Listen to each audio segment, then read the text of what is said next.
What's going on, guys? Hey, Purple Lady, Texas, how are you? Susan, you're in here. What's going on? It is Tuesday night. We're going to talk about some cool stuff today.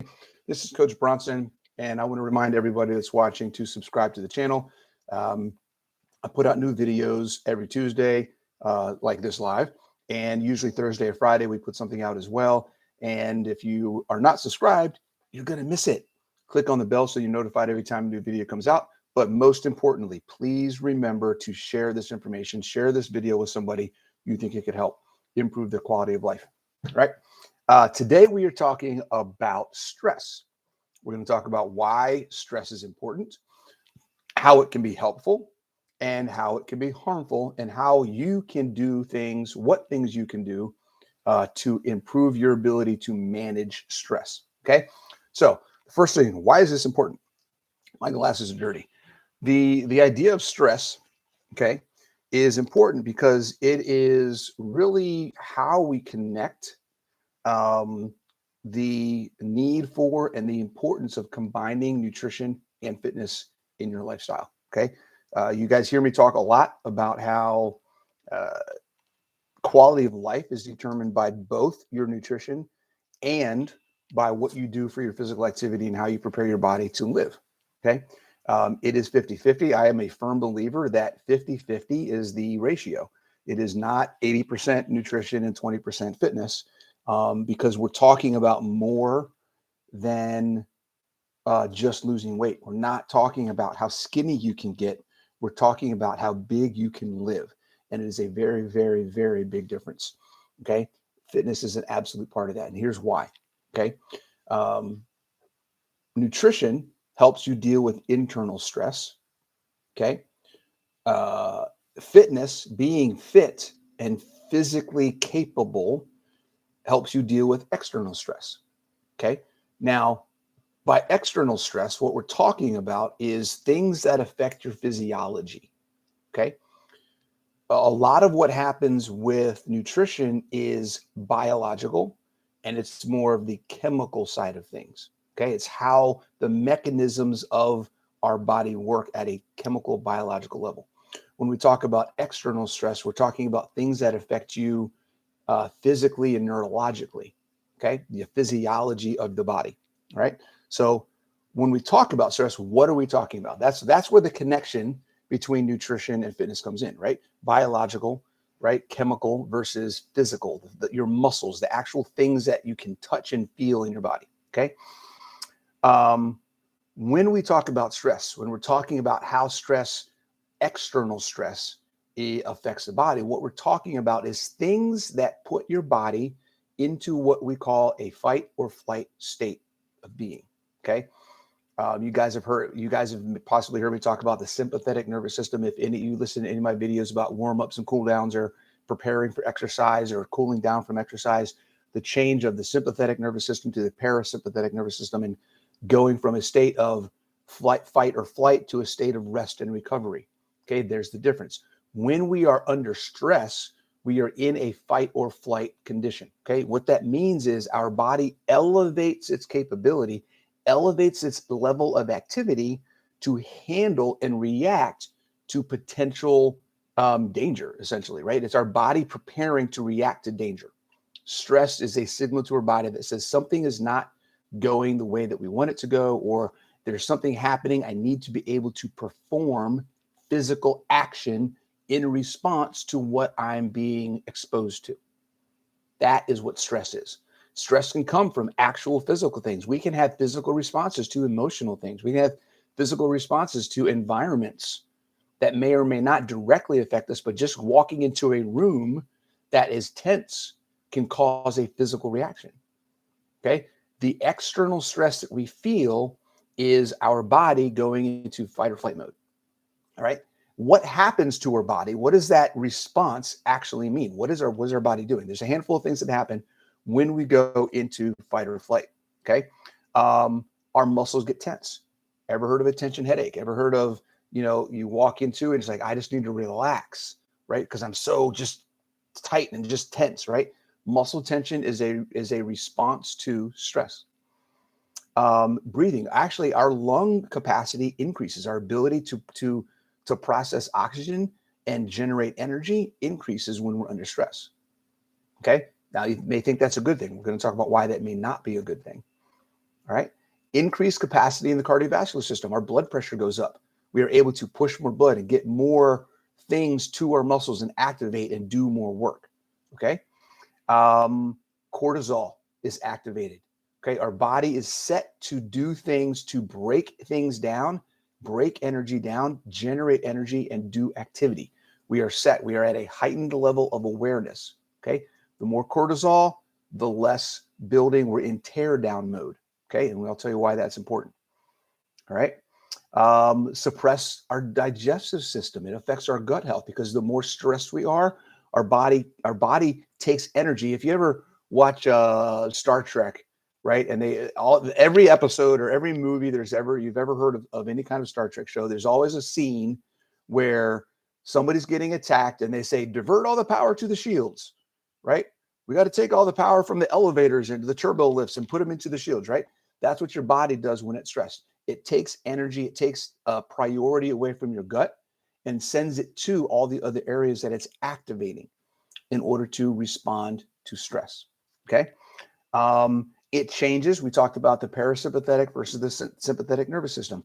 All of the things in your nervous system that are wired to go get turned on. All of the things in your nervous system that are wired to chill out and rest are turned off. Okay. That's what stress does to us. Those are physiological things that happen to your body. Nutrition cannot help these things. Okay. This is about your physical response to stress. And that's why fitness is important. Okay. So those are 1, 2, 3, 4, 5, 6 things that are physical responses to stress. Now, that may not be a bad thing if you actually have a situation that you need to physically respond to. The problem is most of us get that response due to all sorts of things that don't actually require us to do anything. We get into a situation at work. We get into a situation at home. We have our lifestyles. We put it onto ourselves. We take on too many things, and then we stress ourselves out by having so many things to do and not having enough time to do it.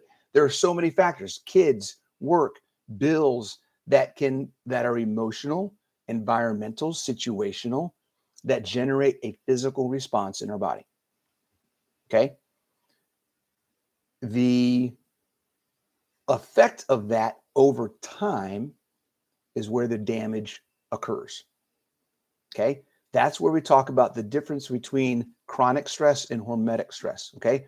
Chronic stress is that stress that over time will wear you down and break you down. That's where chronic disease comes from.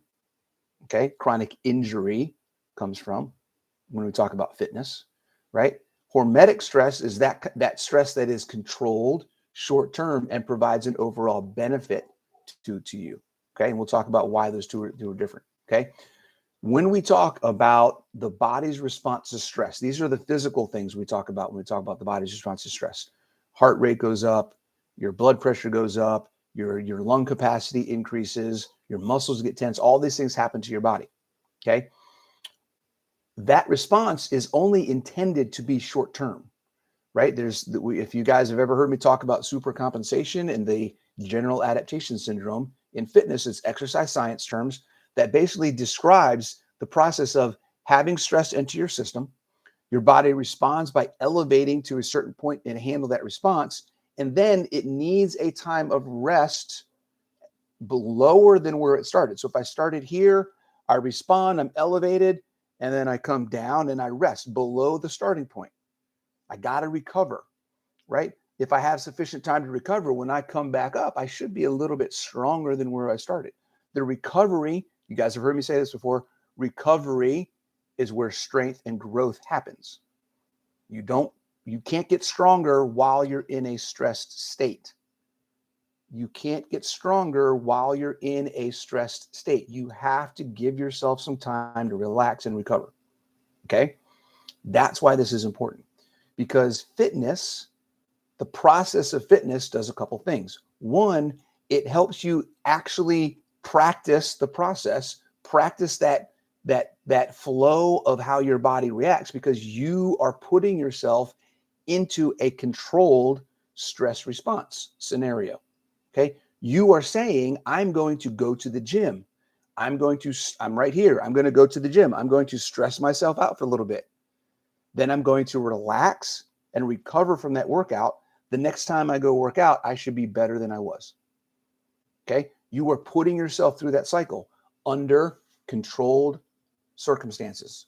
You are in control. It is not something that you are not in control of. And that's why it's important, because the more you can put yourself into the stress response in a controlled manner, the better your body will be at managing it when there's things happening beyond your control. Okay. This goes into a principle called the specific adaptation to imposed demands. Your body can only be ready to handle the things that you get it ready to handle. Okay. If you never take a break, if you never practice dealing with stress, which is what a fitness routine is, okay, a fitness routine is practicing how to deal with stress. Okay. The second thing that a fitness routine is improving the physiological aspects of your stress response. So the things involved with how your body responds to stress are also improving when you're working in that controlled environment and practicing how to handle that stress response anyways. So I'm going to go into a controlled environment. I'm going to stress myself out. I'm going to recover. I'm going to get better. While I'm doing this practice, while I'm practicing and teaching my body how to handle and recover, I'm also improving my strength. I'm improving my lung capacity. I'm improving my body's ability to manage long-term muscle tension.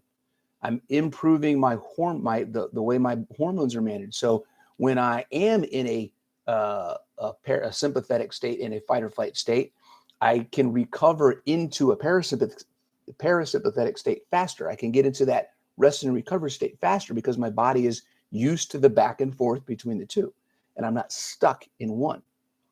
Okay. There's a lot of aspects of fitness that are training your body to handle the physical effects of stress. That's why exercise is important. Okay.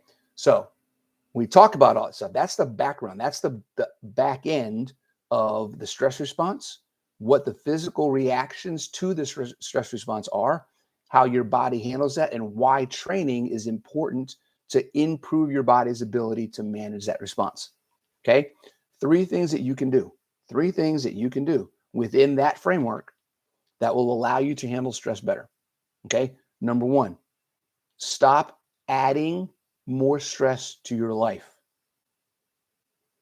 This in and of itself could be a whole set of videos, right? Because there's a lot of different ways you can add stress to your life. I said at the very beginning, there's emotional, environmental, situational, okay, nutritional.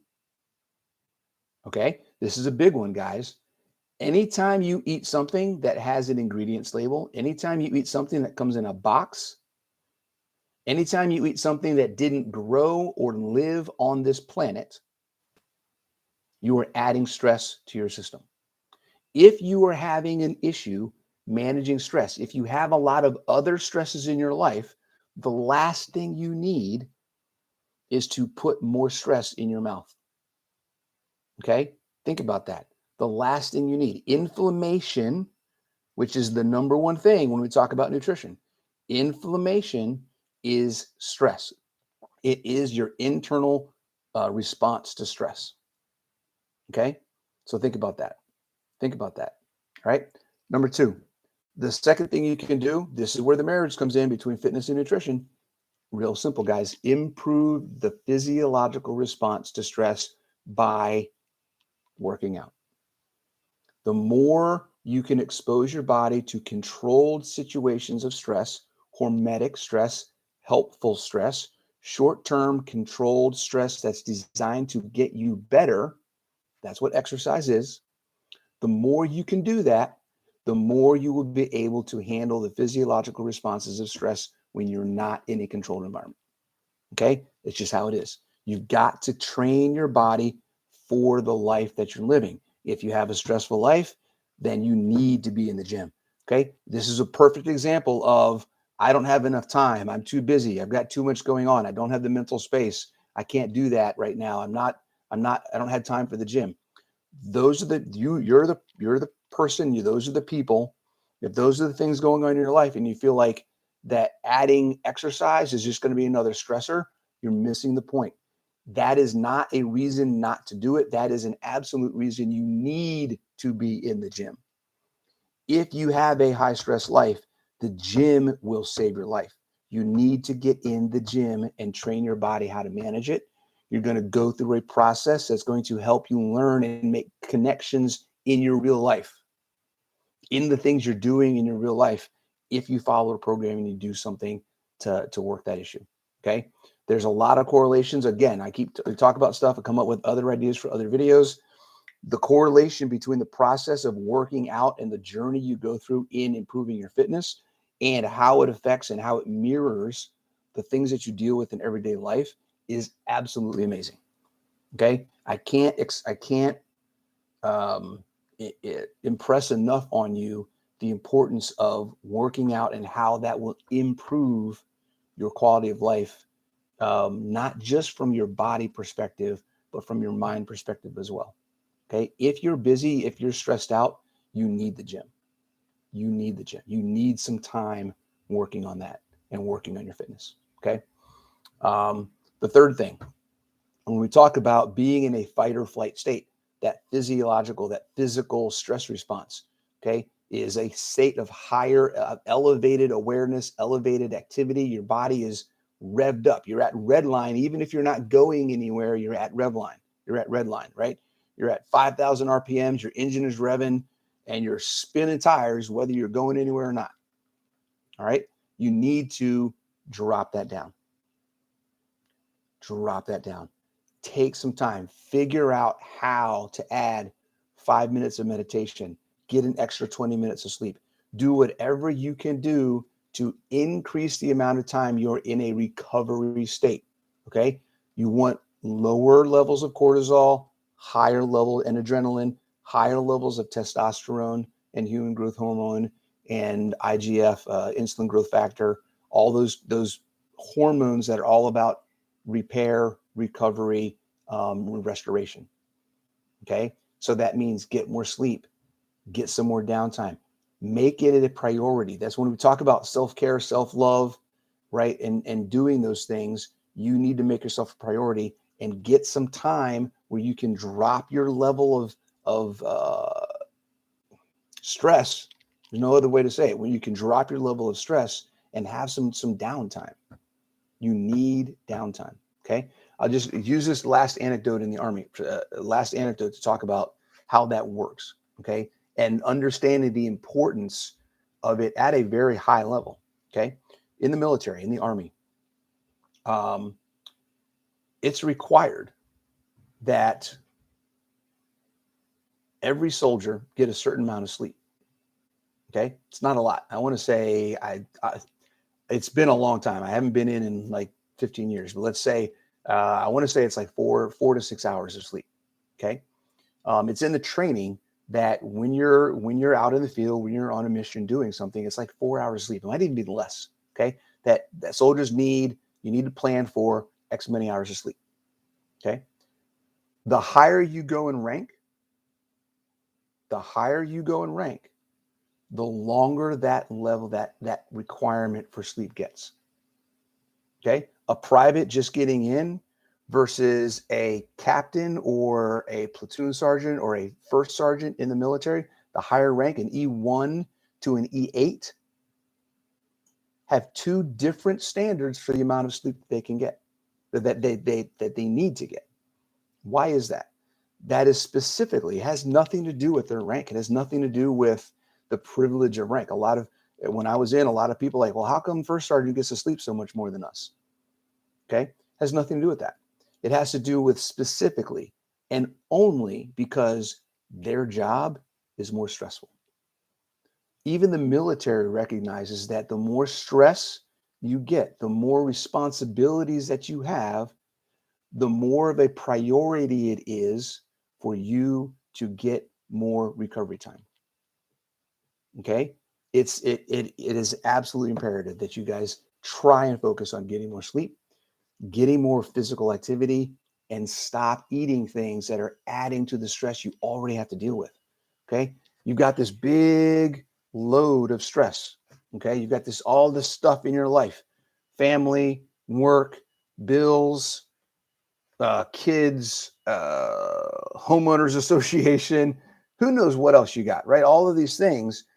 Don't put your own stuff up there that you could be dealing with internally and say, hey, look, you know what? I don't need this because I've already got enough stuff on my plate, right? Take as many of that straws off the camel's back as possible, and you're going to see a big improvement in how you manage stress, how you feel, your mood, and your overall quality of life. Okay, guys? That's all I got. Does anybody have any questions? Hope that was useful information, and I hope that that's something that you guys can take home and think about. And if there's any impact of that, or if you have things that you want to talk about, please hop in the Facebook group. If you've not gone to the Facebook group, the Apex Training System. No, that is not the name of the Facebook group. It's Apex Health and Fitness Keto Carnivore is the name of the Facebook group. If you haven't joined that, please join that. We have all kinds of discussions. I post stuff in there all the time that I hope is helpful to you guys. All right, I see a bunch of people in here. We got Janice in here. We got Lori. We got Claire, Rhonda, Susan, Deborah, Joy, Purple Lady, Texas, Pat. I wondered if I had heart palpitations while doing BB because my body had some sort of overreactive stress response after being in caloric deficit for so long. Pat, there's a lot of different reasons that can cause a lot of different things that can cause heart palpitations. I think we talked about it before. If you feel like you're at a good place, stay there for a while and make some changes, make smaller changes. Don't make big changes, smaller changes, and see how you respond. Okay. All right, guys, that's all I got for today. As always, please subscribe and share this video. Hopefully it's helpful, and I'll see you next week.